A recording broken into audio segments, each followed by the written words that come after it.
I'll go over this material with you. The way I do my reviews is I go over the exam PowerPoint. That's really how I did it last time as well. So hopefully that's helpful for you. Every professor does it a little differently. So whatever, it is, it is. Any questions you guys have though before I start? Is there any like topic that you're not comfortable with or that you needed to go over? No questions. I don't have any. I don't know if they do, but I don't. Okay. Um, no, not right now. Maybe after. Okay. So I'll go through the PowerPoint with you guys, and then any questions you have, I'll ask you to hold them till the end, and then we'll go over them together, okay? And that way, it's just helpful because everybody is on board for the same thing. So let me just share the PowerPoint in just 1 minute, and I'll record. And let's see here.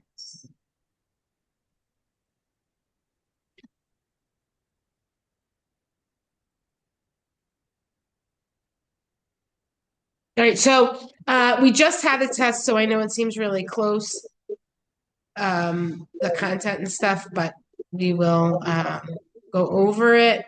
It shouldn't be anything new for you, which is good. You guys should have reviewed. If it is some new stuff, it may just be because your professor didn't cover it the way I covered it, or vice versa, right? So here, let's join here. All right, so we're getting there. We're almost done, guys. So that's exciting. First thing we're going to take a look at here is going to be choreo. We talked about this in my class. Just think about it as an infection.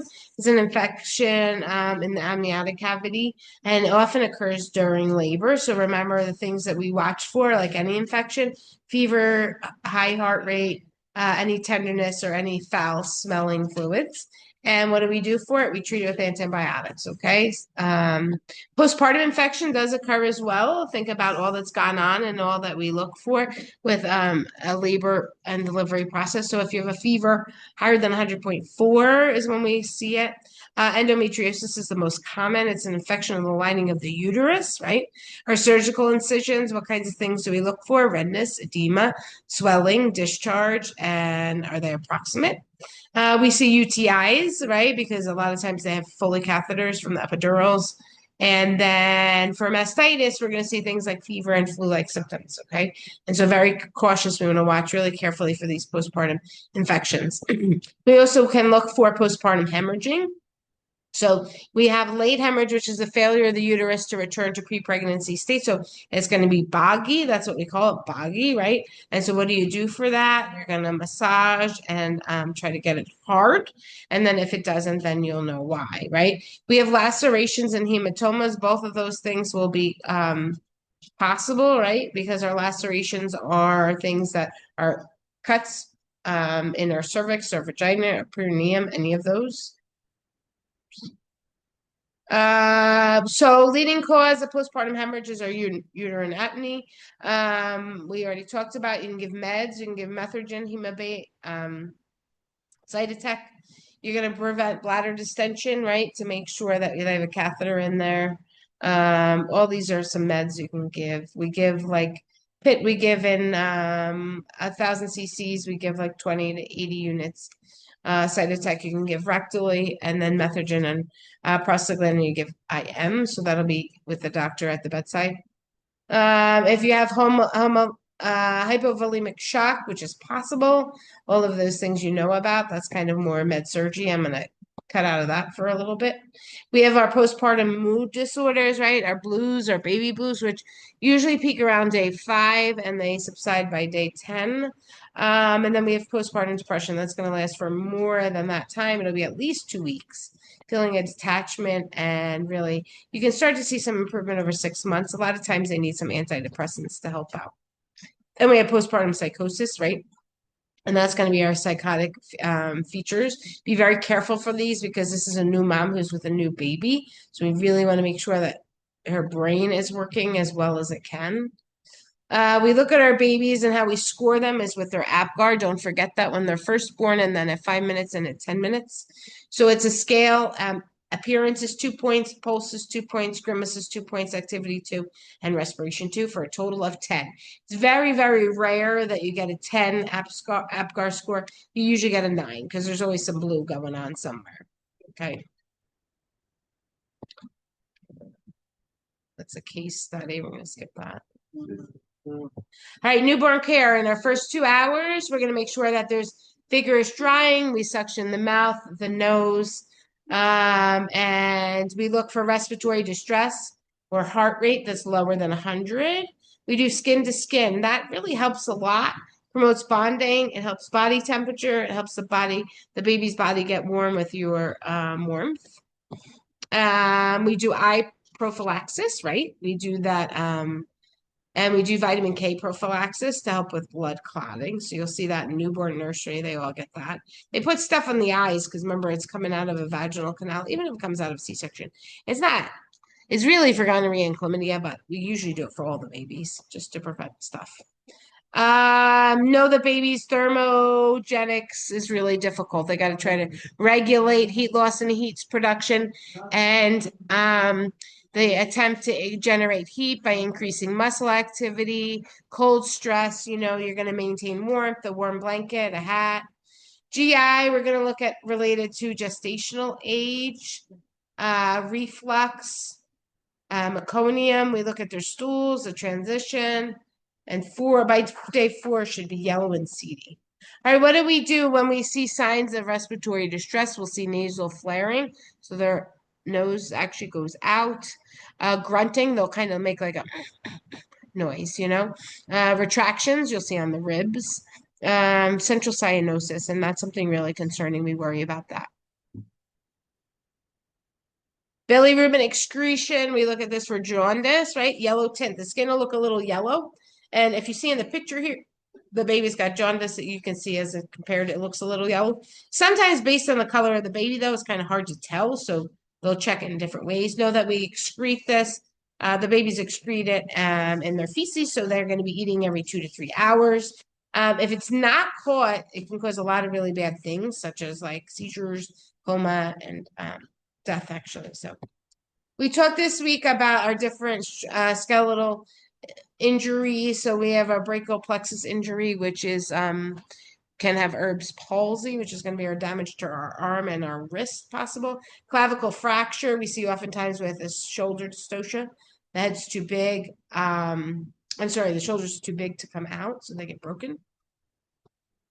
Newborn's head, we talked about molding, how it gets a little bump on the top and it might be soft. Make sure we are checking our fontanelles. They're depressed when you have dehydration, and they'll be bulging if they have intracranial pressure. And intracranial pressure is something to be concerned about. Capit, we call it that because it kind of looks like a cap. Disappears in like 3 to 4 hours. Here's our hematoma here, that picture. Our newborn reflexes, we have to check those, make sure that rooting, it's where you stroke the cheek and then they turn their head toward that side. Make sure that they're not diminished in any way. They can grasp. They're startled when you can get a startle reflex out of them. And Babinski is the foot reflex that we talked about. All right, skin. There's a lot of stuff with the skin. I'm going to skip that kind of. Newborn problems that are manifested in the skin, okay, we can look at. For our reproductive pieces, we look at the male and we look at the foreskin and if we have undescended testicles. Hypospadias is when we don't recommend a circumcision, right? Female, we can have their genitalia can be swollen. It might look like they have breast butts. What else? Let's see here. Drug exposed babies, and we talked about that this week as well. So opioid and illicit substances cross the placenta and are in breast milk. So methadone is acceptable while breastfeeding, as long as not with other drugs, right? And not contraindicated in breastfeeding. So the degree of the infant's withdrawal, how much they react to it, is the type of drug, how often it's taken, and the drug level of birth. That really impacts how the drugs have impacted the baby and how the baby will respond, right? Oops. We have here preterm infants. We look at those that are born before 37 weeks. We have a large number that go to the NICU, immaturity of their body systems, right? Their lungs and immune system, more susceptible to low blood sugars and to jaundice. Their surfactant is not as developed, so sometimes they'll have some breathing. It's sufficient at 35 weeks, so we sometimes give some steroids to get the baby's lungs good. Diabetic moms, we worry about our macrosomia and that their sugars go low sometimes, right? So things to remember.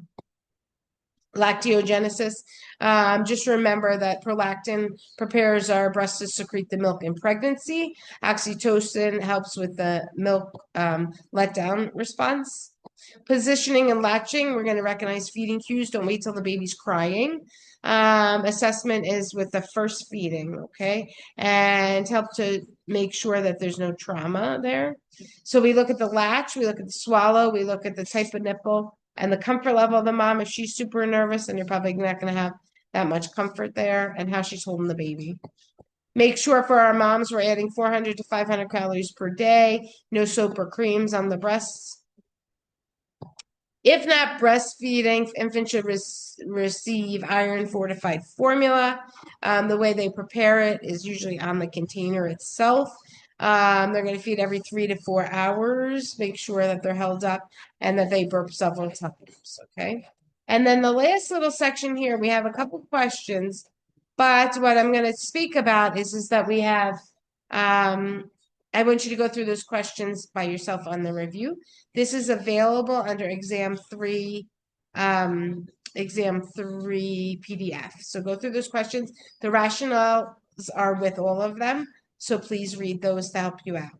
Okay. So it's a short review. It's only been 2 weeks. So that's probably why it is as short as it is. Are there any last minute questions before I end our review?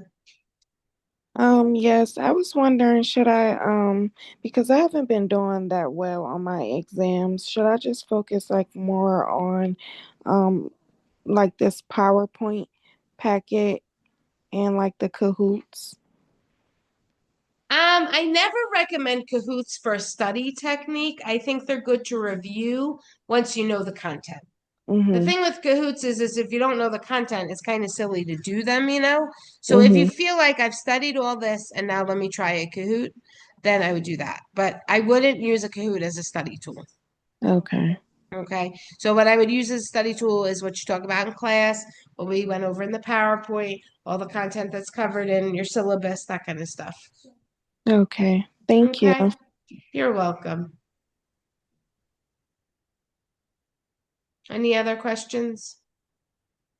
All right, please review the questions that are in that PowerPoint slide, and otherwise have a nice holiday tomorrow. You will have the PowerPoints on the exam 3 review. Excuse me? It will be on exam 3 review in the announcements. Yes. Okay. Okay. Thank you so much. All righty. Bye-bye. Happy Thanksgiving. Happy Thanksgiving.